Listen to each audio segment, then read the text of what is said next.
Ils vivaient pas dans le palais le plus luxueux du monde. Ils portaient des robes brodées d'or, ils dînaient dans de la vaisselle en argent massif. Et pourtant, ils sont morts comme des chiens, pas sur un champ de bataille, pas empoisonnés par un rival. Non, ils ont été assassinés par ceux-là même, censés les sauver, par les meilleurs médecins du royaume, les esprits les plus brillants de leur époque, des hommes en robe noire qui se tenaient au chevet des rois et qui tuaient avec une efficacité terrifiante.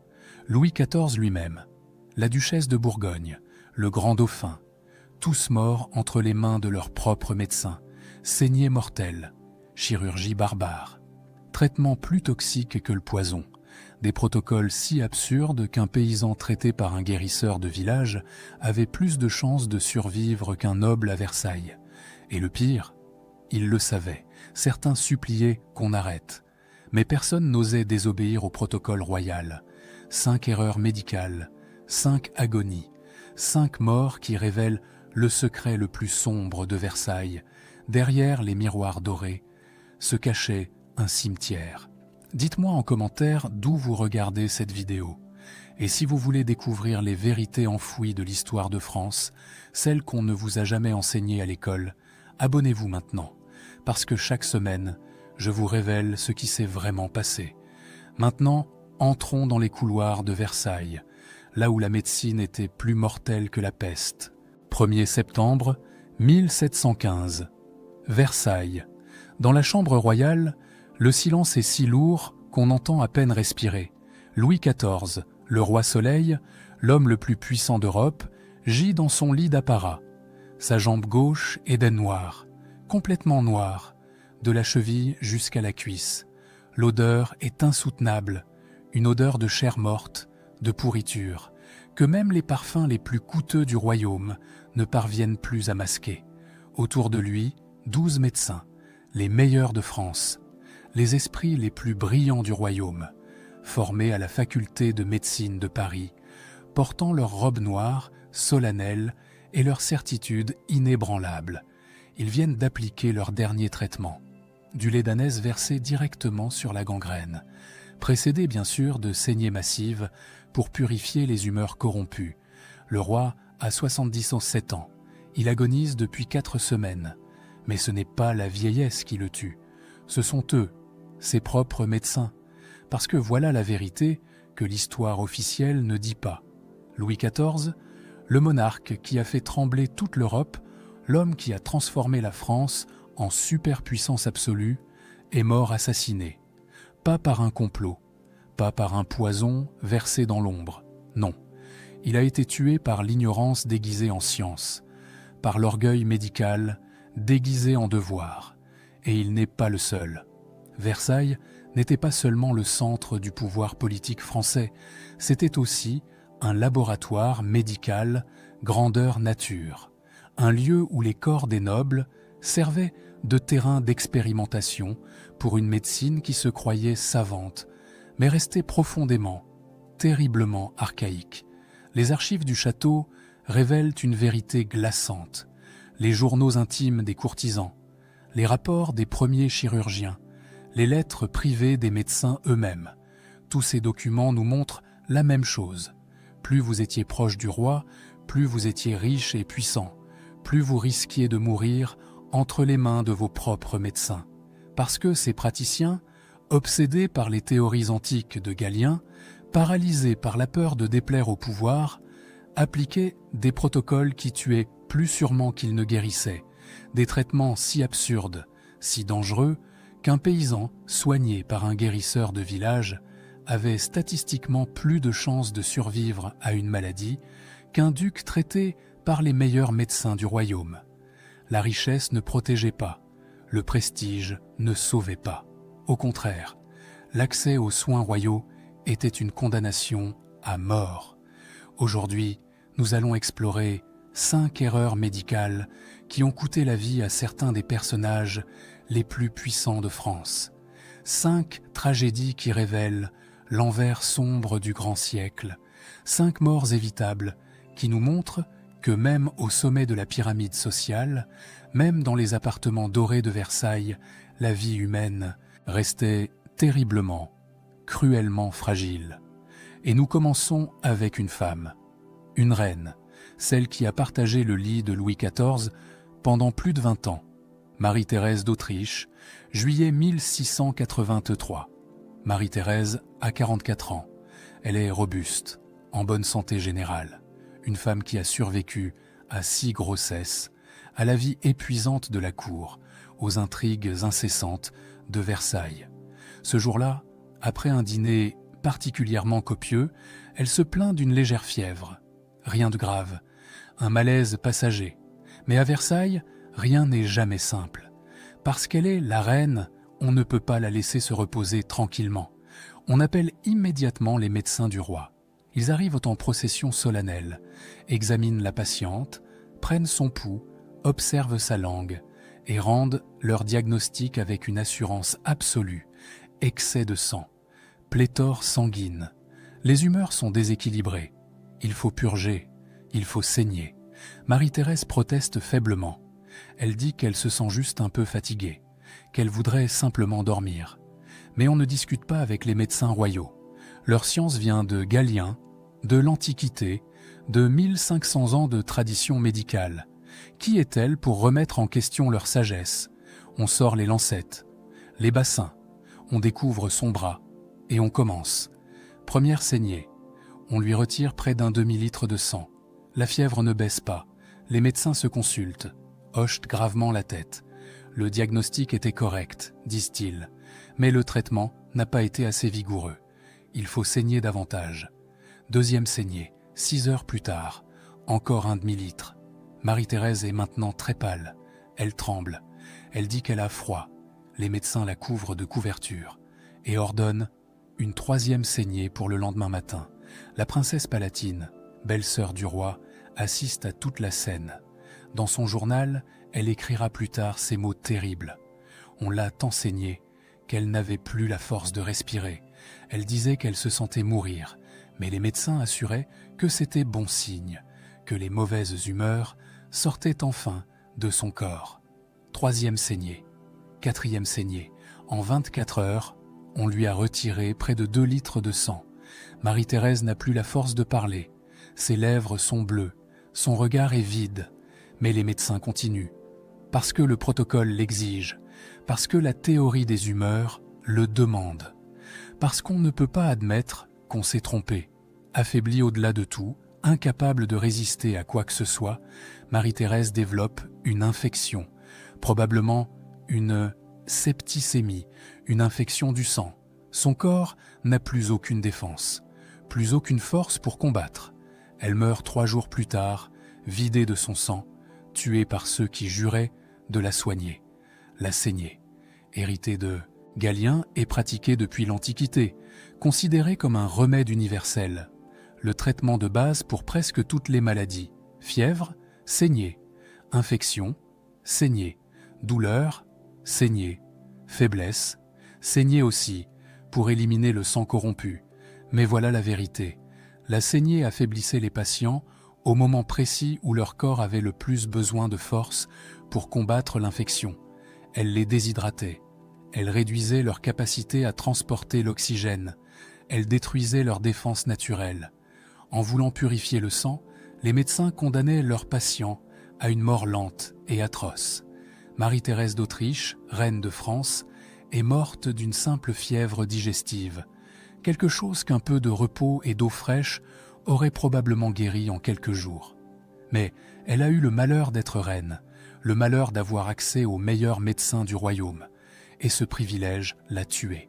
Avril 1711, 30 ans après la mort de Marie-Thérèse. Versailles n'a rien appris. Les mêmes médecins appliquent les mêmes protocoles, et une nouvelle victime s'apprête à tomber. Mais cette fois, ce n'est pas n'importe qui. C'est l'héritier direct du trône de France, le grand dauphin, Louis de France, fils unique de Louis XIV. Il a 49 ans. Un homme dans la force de l'âge, robuste, amateur de chasse, passionné de musique. Un homme qui attend depuis des décennies de devenir roi. Son père règne depuis si longtemps que toute la France se demande si le dauphin montera un jour sur le trône. Mais lui patiente. Il sait que son heure viendra. Ce printemps-là, il contracte la petite vérole, la variole, une maladie redoutable certes, mais pas nécessairement mortelle. Beaucoup de gens en guérissent, avec du repos, de l'eau, des soins simples. Mais le grand dauphin n'aura pas droit à des soins simples. Il va avoir droit au traitement royal complet. Les médecins arrivent immédiatement. Une dizaine, chacun avec sa spécialité, ses théories, ses certitudes. Ils examinent le patient, observent les pustules caractéristiques, hochent gravement la tête. Le diagnostic est sans appel. Petite vérole, stade avancé. Il faut agir vite, il faut agir fort.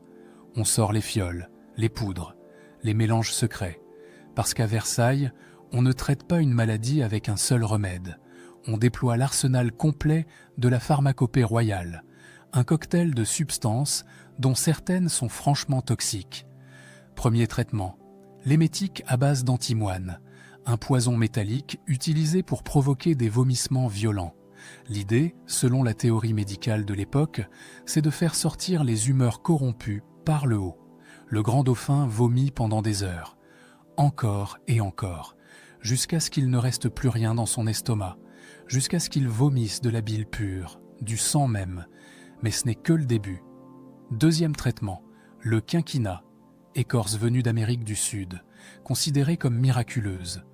En dose raisonnable, elle peut effectivement aider à faire baisser la fièvre. Mais on ne donne pas des doses raisonnables au grand dauphin. On lui en fait ingurgiter des quantités massives, tant et si bien qu'il développe des tremblements, des sueurs froides, des hallucinations. Troisième traitement, la thériaque, cette fameuse potion qui est censée tout guérir. Un mélange contenant de l'opium et des dizaines d'ingrédients douteux. Viande de vipère séchée, poudre de momie, extrait de plantes exotiques. Personne ne sait vraiment ce qu'il y a dedans. Mais c'est le remède des rois depuis l'Antiquité romaine. Alors on en donne. Beaucoup. Et bien sûr, les purges. Des purges violentes pour faire sortir les mauvaises humeurs par le bas. Le grand dauphin passe ses journées entre vomissements et diarrhée. Il se déshydrate complètement, perd des kilos en quelques jours. Sa peau se flétrit, ses yeux se creusent. Il ressemble à un cadavre vivant. Saint-Simon, le grand mémorialiste de Versailles, assiste à cette descente aux enfers. Il écrira plus tard dans ses mémoires ces phrases terribles. On lui fit prendre tant de drogue qu'il en devint comme fou.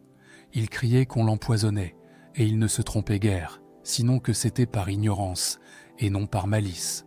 Le grand dauphin, dans son délire, arrache ses bandages, repousse les médecins, supplie qu'on le laisse tranquille, qu'on arrête de lui donner ses poisons, mais le protocole médical royal ne peut pas être interrompu.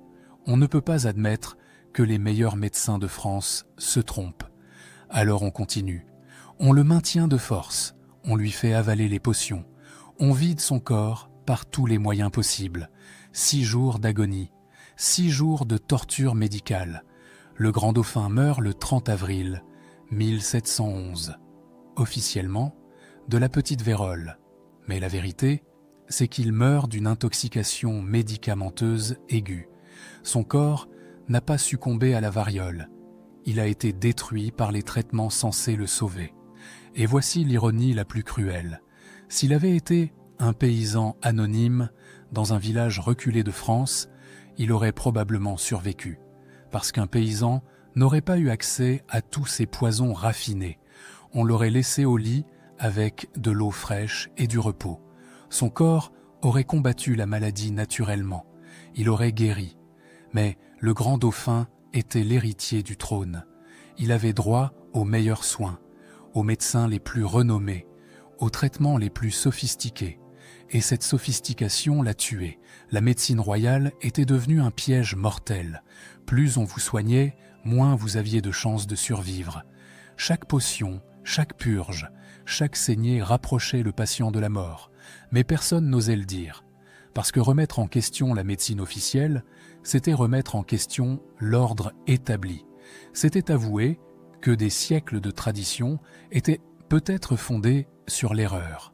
Alors on continuait, on empoisonnait méthodiquement, on vidait les corps de leur sang, de leur fluide, de leur force.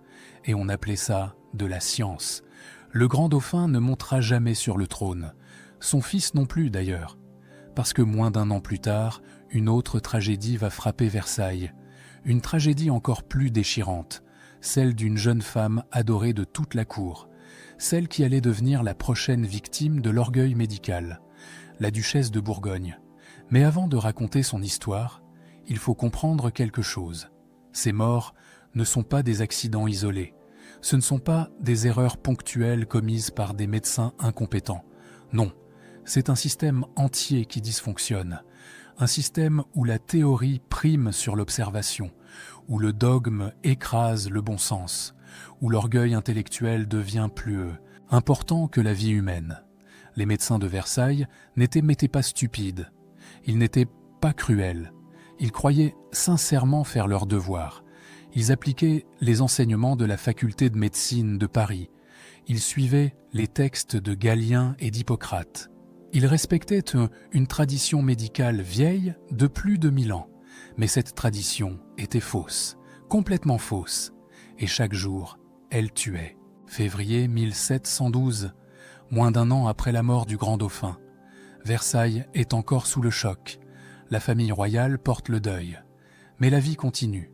Les courtisans intriguent, les musiciens jouent, les cuisiniers préparent des festins, et dans les appartements royaux, une jeune femme illumine le palais de sa présence.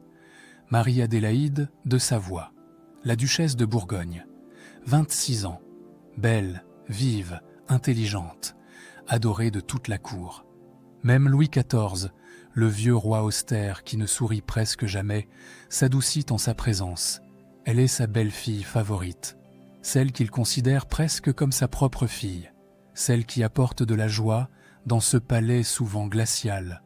Son mari vient de mourir, le duc de Bourgogne, fils du grand dauphin, lui aussi victime des médecins, lui aussi détruit par les mêmes traitements absurdes. Marie-Adélaïde est inconsolable, mais elle doit tenir, pour son fils de 2 ans, pour le royaume, pour le roi qui compte sur elle. 6 jours après la mort de son mari, elle tombe malade, une fièvre, des rougeurs sur la peau. Les médecins examinent, consultent et rendent leur diagnostic. Rougeole, une maladie infantile, généralement bénigne chez les adultes en bonne santé. Mais à Versailles, rien n'est jamais bénin, parce qu'on ne va pas laisser la rougeole suivre son cours naturel. On ne va pas laisser le corps de la duchesse combattre l'infection à son rythme. Non, on va appliquer le protocole, le traitement par la chaleur, une théorie médicale selon laquelle il faut faire sortir l'humeur mauvaise par la transpiration. On ferme toutes les fenêtres de sa chambre, on allume des brasiers, on transforme l'appartement en étuve, la température monte, 30 degrés, 35, 40 peut-être. L'air devient irrespirable, lourd, épais. Marie-Adélaïde suffoque. Elle transpire abondamment. Son corps se dessèche. Et surtout, on lui interdit de boire de l'eau. C'est le protocole. L'eau froide est considérée comme dangereuse. Elle pourrait faire rentrer l'humeur malade à l'intérieur du corps. Elle pourrait contrecarrer le traitement. Alors même si la patiente supplie, même si elle meurt de soif dans cette fournaise, on ne lui donne rien, juste quelques gorgées de vin chaud. Quelques cuillerées de bouillon brûlant. On la couvre de couvertures de laine. 3, 4, 5 couvertures, pour qu'elle transpire encore plus, pour que les mauvaises humeurs sortent par tous les pores de sa peau. Son corps devient rouge, brûlant. Elle gémit, elle pleure. Elle tend les mains vers les carafes d'eau qu'elle peut voir à quelques mètres seulement. La princesse palatine, qui assiste impuissante à cette torture, témoignera plus tard. Elle suppliait qu'on lui donne à boire, mais les médecins disaient que l'eau froide la tuerait. C'est la soif qui l'a tuée, et l'on entendait ses gémissements dans tout le palais. Imaginez cette scène, cette jeune femme de 26 ans, en pleine force de l'âge, mourant de déshydratation dans une pièce surchauffée, tandis qu'à quelques mètres seulement, dans les jardins de Versailles, coulent les fontaines les plus spectaculaires d'Europe. Des milliers de litres d'eau fraîche qui jaillissent jour et nuit, mais elle ne peut pas y toucher. Le protocole l'interdit.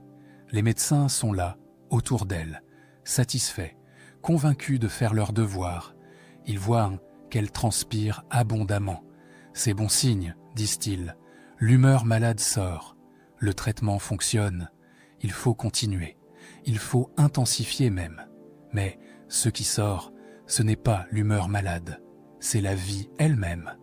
Chaque goutte de sueur que perd Marie-Adélaïde la rapproche de la mort. Son corps se déshydrate. Son sang s'épaissit.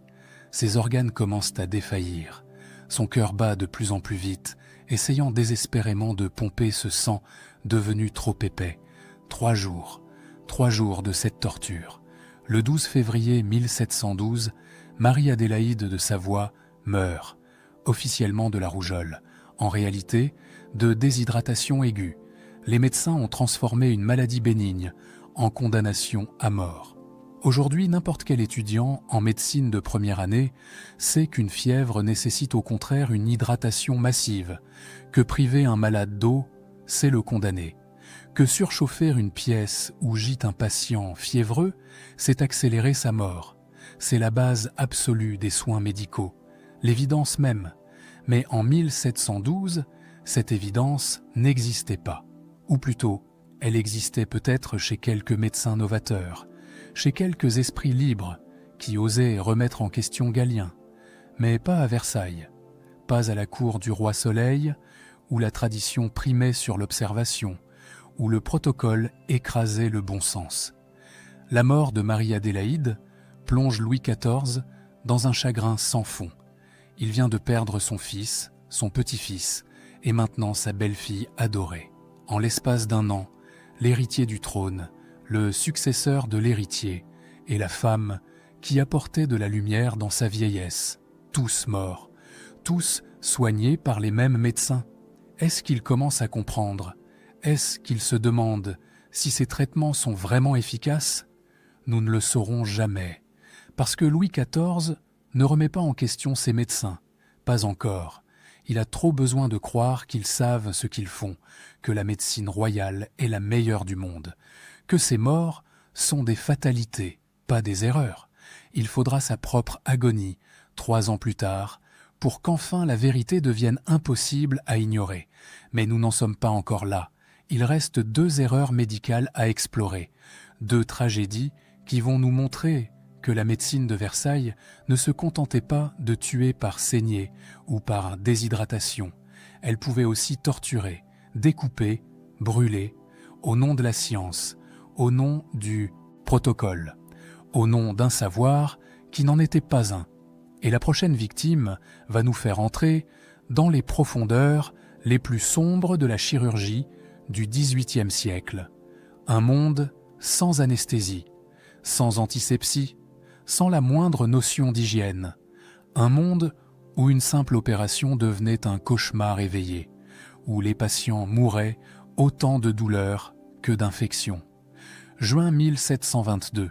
Une femme s'apprête à vivre l'une des pires agonies jamais documentées à Versailles, et elle va nous révéler que parfois, la mort rapide par saignée était presque une miséricorde, comparée à ce que la chirurgie barbare pouvait infliger. Juin 1722, 7 ans après la mort de Louis XIV.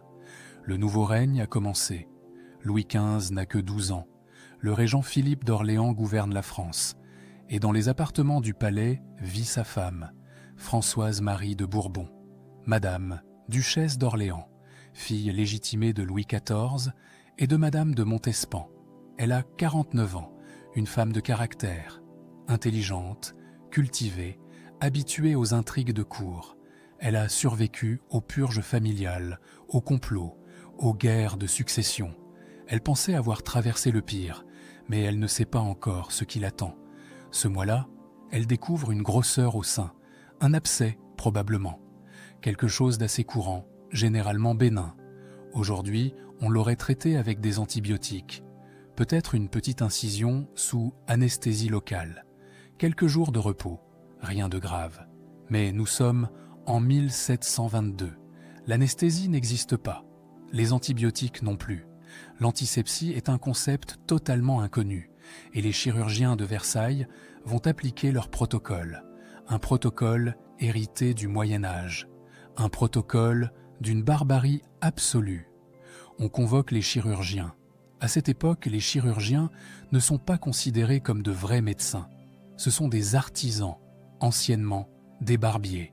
Ils coupent, ils cousent, ils brûlent. Mais ils n'ont pas le prestige des médecins en robe noire qui diagnostiquent et prescrivent. Pourtant, ce sont eux qui vont opérer madame. Ils examinent l'abcès, discutent. L'infection est localisée, disent-ils. Il faut ouvrir, drainer et surtout cautériser pour empêcher la corruption de se répandre dans le corps. La cautérisation, c'est-à-dire brûler les chairs au fer rouge pour tuer l'infection, selon la théorie de l'époque. Le jour de l'opération arrive. On installe madame sur une table. 6 hommes robustes se tiennent autour d'elle, parce qu'il va falloir la maintenir, de force. Il n'y a pas d'anesthésie, pas de morphine, rien pour atténuer la douleur, juste peut-être un peu de vin fort pour engourdir légèrement les sens. Mais cela ne suffira pas.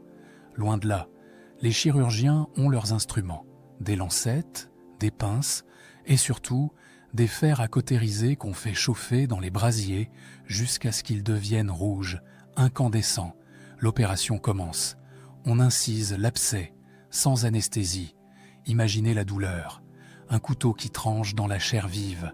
Madame hurle, se débat. Les 6 hommes la maintiennent fermement. On ne peut pas arrêter. Le protocole doit être respecté jusqu'au bout. Mais ce n'est que le début, parce que maintenant, il faut cautériser. On approche le fer rouge, on l'applique directement sur la plaie ouverte. La chair grésille, fume. L'odeur de viande brûlée envahit la pièce. Les hurlements de madame sont si terribles qu'on les entend dans tout le palais. Les courtisans se figent. Certains pleurent, d'autres prient. Et on recommence.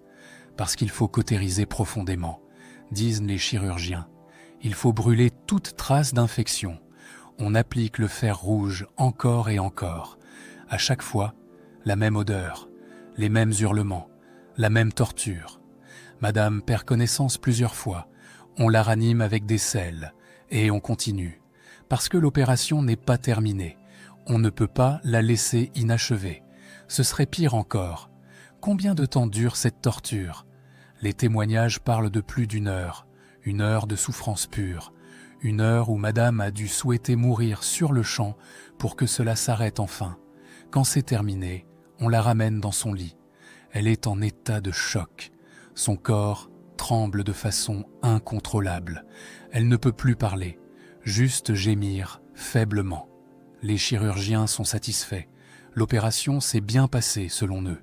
Ils ont fait leur travail. Mais voilà le problème. Les instruments qu'ils ont utilisés n'étaient qu'au pas stériles. Leurs mains non plus. Le concept de microbes, de bactéries, n'existe pas encore. On ne lave pas les instruments entre 2 opérations. On les essuie, tout au plus. Les mains des chirurgiens sont sales. Ils viennent peut-être d'une autre opération, d'une autopsie même. Chaque incision était une porte ouverte aux infections, et cette plaie brûlée, traumatisée, devient un terrain parfait pour les bactéries. Dans les jours qui suivent, madame développe une fièvre, puis des frissons. Sa plaie suppure, dégage une odeur infecte. C'est la septicémie, l'infection du sang. Aujourd'hui, on la traiterait avec des antibiotiques puissants. En quelques jours, elle serait guérie. Mais en 1722, la septicémie est une condamnation à mort, surtout après une telle torture chirurgicale. Le corps de madame n'a plus aucune défense. Il a été traumatisé, brûlé, affaibli au-delà de toute mesure. Elle agonise pendant 8 jours. 8 jours de fièvre intense, de douleurs lancinantes, de plaies qui pourrissent. Son confesseur reste à son chevet. Il recueille ses dernières paroles, des paroles que les archives ont conservées. Je pardonne à ceux qui m'ont fait souffrir ainsi, car ils croyaient bien faire, mais que Dieu ait pitié de leur ignorance. Même dans son agonie, même après avoir vécu l'enfer sur terre, madame trouve la force de pardonner. Elle comprend que ces tortionnaires n'étaient pas cruels, ils étaient ignorants. Ils appliquaient ce qu'on leur avait enseigné. Ils suivaient les protocoles de la faculté de médecine. Mais cette ignorance était mortelle. Cette bonne foi était un poison. Ses intentions pures pavaient le chemin de l'enfer. Françoise Marie de Bourbon meurt le 30 juin 1722, officiellement d'une infection suite à une intervention chirurgicale. En réalité, torturée à mort par une médecine qui se croyait savante, mais restait profondément barbare. Et voilà ce que révèle son histoire. La chirurgie du XVIIIe siècle n'était pas seulement inefficace, elle était une forme de torture légalisée. Les patients n'avaient aucun moyen d'échapper à la douleur, aucun soulagement possible, juste la souffrance absolue, suivie bien souvent par la mort. Les chirurgiens de Versailles étaient considérés comme des artistes, des virtuoses du scalpel. Certains se vantaient de pouvoir amputer une jambe en moins de 3 minutes. Plus c'était rapide, mieux c'était, parce que la douleur durait moins longtemps. Mais même les plus rapides, même les plus habiles, ne pouvaient rien contre l'infection, parce qu'ils opéraient dans des conditions d'hygiène épouvantables, instruments souillés, mains sales, pas de désinfection, pas de stérilisation. Chaque opération était une loterie, et le plus souvent, on perdait. Il nous reste une dernière erreur à explorer, la plus symbolique, la plus tragique, celle du roi Soleil lui-même, celle qui va enfin révéler toute l'absurdité mortelle de la médecine de Versailles. Nous revenons maintenant à la scène d'ouverture. 1er septembre 1715, la chambre royale de Versailles. Louis XIV agonise. Sa jambe est noire de la cheville à la cuisse. Mais pour comprendre comment on en est arrivé là, il faut remonter 4 semaines en arrière. 10 août 1715. Le roi a 77 ans, un âge vénérable pour l'époque. Il a régné pendant 72 ans, le règne le plus long de l'histoire de France. Il a survécu à ses fils, à ses petits-fils, à presque tous ses contemporains. Il a vu mourir une génération entière. Et maintenant, c'est son tour. Ce jour-là, il se plaint de douleur à la jambe gauche. Rien de grave au début, juste une gêne, une lourdeur. On appelle les médecins. Ils examinent et découvrent quelques taches noires sur la peau.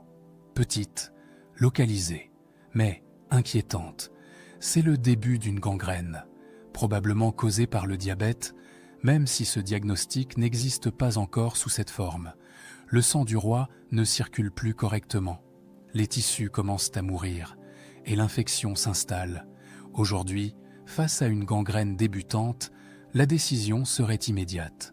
Amputation, c'est radical, mais c'est la seule solution pour arrêter la progression. On coupe la partie infectée avant qu'elle ne contamine le reste du corps. Le patient perd sa jambe, mais il garde sa vie. Les médecins de Louis XIV le savent. Ils connaissent l'amputation. Elle est pratiquée depuis l'Antiquité.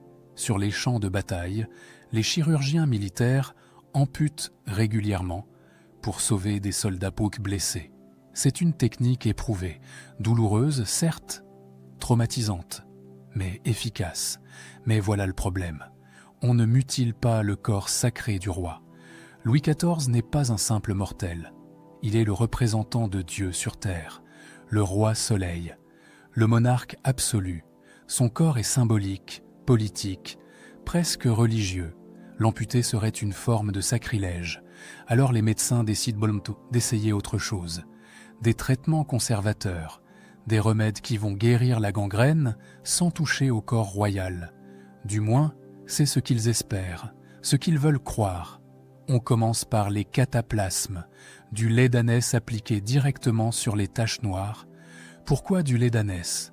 Parce que la tradition dit que c'est purificateur, qu'il chasse les humeurs corrompues. Aucune base scientifique, juste une croyance héritée de l'Antiquité. Évidemment, cela ne fonctionne pas. La gangrène continue de progresser. 15 août, elle atteint maintenant le mollet. Les taches noires s'étendent. L'odeur devient plus forte, plus âcre. Une odeur de mort qui commence à envahir les appartements royaux. On essaie le vin chaud. On en verse sur la jambe. On masse doucement. Toujours rien. La gangrène progresse inexorablement. 20 août, elle arrive au genou. La jambe enfle, devient violacée. La peau se craquelle par endroits. Les médecins se réunissent, discutent longuement.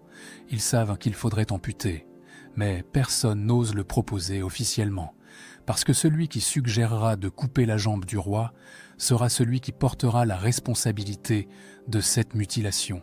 Et si le roi meurt quand même après l'amputation, ce médecin sera accusé d'avoir profané le corps royal. Sa carrière sera détruite, sa vie peut être en danger. Alors on continue avec les traitements absurdes. La thériaque, cette potion miraculeuse censée tout guérir. On en applique, on en fait boire aussi, des quantités importantes. Le roi commence à avoir des hallucinations légères, des vertiges, mais la gangrène continue. Et bien sûr, les saignées. Parce qu'à Versailles, face à n'importe quel problème, on saigne, on retire du sang pour purifier les humeurs. Même quand le patient a 77 ans, même quand son corps est déjà affaibli par l'infection. On saigne quand même. 25 août, la gangrène atteint la cuisse. Louis XIV sent la mort approcher. Il est lucide. Il a vu assez de mourants dans sa vie pour reconnaître les signes. Il sait que ses médecins ont échoué, mais il ne leur en veut pas ouvertement du moins. Le journal de Dangeau, un courtisan qui note méticuleusement tout ce qui se passe à Versailles, rapporte cette phrase terrible. La jambe du roi sent si mauvais qu'on ne peut approcher sans se couvrir le nez. Saint-Simon, toujours lui, observe la scène avec son œil impitoyable. Il écrit dans ses mémoires. Les médecins se regardaient, l'un l'autre pétrifiés, mais personne n'osait proposer ce qui s'imposait. Et puis, miracle des archives, on a retrouvé une lettre privée du médecin Fagon, écrite à un collègue. Une lettre qu'il n'a jamais eu l'intention de rendre publique. Il y écrit ces mots accablants. Nous savions qu'il fallait couper, mais comment oser trancher la jambe du roi Soleil? Voilà la vérité. Ils savaient, tous, depuis le début. Ils savaient que seule l'amputation pouvait le sauver. Mais ils ont choisi de le laisser mourir, plutôt que de violer l'étiquette, plutôt que de défier le protocole de cour, plutôt que de risquer leur carrière. Louis XIV a été sacrifié sur l'autel de l'orgueil médical et du protocole royal. 1er septembre, la gangrène a maintenant envahi toute la jambe. Elle commence à attaquer le bas-ventre. Le roi sent la fièvre monter. Son corps essaie de combattre l'infection massive, mais c'est peine perdue. La septicémie s'installe. Le poison se répand dans son sang. Louis XIV sait qu'il va mourir. Il congédie la plupart des médecins. À quoi bon maintenant? Il fait venir son arrière-petit-fils. Louis, 5 ans, le futur, Louis XV, l'enfant qui va lui succéder sur le trône. Le vieux roi prend la main du petit garçon et lui dit ces paroles que l'histoire a conservées. Ne m'imitez pas dans le goût que j'ai eu pour les bâtiments et pour la guerre. Tâchez de soulager vos peuples, ce que je n'ai pas eu le bonheur de faire. Il ne dit rien sur la médecine, rien sur ses médecins, rien sur cette gangrène qui le dévore vivant. Mais son silence est éloquent. Son corps gangréné est un testament silencieux. Il meurt le 1er septembre 1715 à 8h15 du matin, après 4 semaines d'agonie. 4 semaines pendant lesquelles on aurait pu le sauver. 4 semaines perdues en traitements inutiles, en potions absurdes, en refus obstiné de faire ce qu'il fallait faire. L'autopsie est pratiquée quelques heures après sa mort. Les chirurgiens examinent le corps et leur rapport est sans appel. La gangrène était localisée à la jambe. Elle n'avait pas encore atteint les organes vitaux au moment où elle aurait pu être amputée. L'amputation précoce, pratiquée dans les premiers jours, l'aurait presque certainement sauvée. Louis XIV, le roi Soleil, l'homme qui a fait trembler l'Europe entière, est mort parce que ses médecins ont eu plus peur du protocole que de la mort. Parce que l'étiquette de cour s'est révélée plus forte que la raison médicale. Parce que personne n'a osé dire la vérité. Voilà ce que nous révèlent ces 5 erreurs médicales, ces 5 morts évitables, ces 5 tragédies qui ont frappé les nobles de Versailles. Marie-Thérèse, vidée de son sang par des saignées absurdes. Le grand dauphin, empoisonné par ses propres remèdes. Marie-Adélaïde, morte de soif, dans un palais entouré de fontaines. Madame, torturée par une chirurgie barbare. Et Louis XIV, sacrifié à l'orgueil et au protocole. Tous auraient pu être sauvés. Tous auraient survécu avec des soins simples, du repos, de l'eau, du bon sens, mais ils ont eu le malheur d'être nobles, le malheur d'avoir accès aux meilleurs médecins du royaume, et ce privilège les a tués.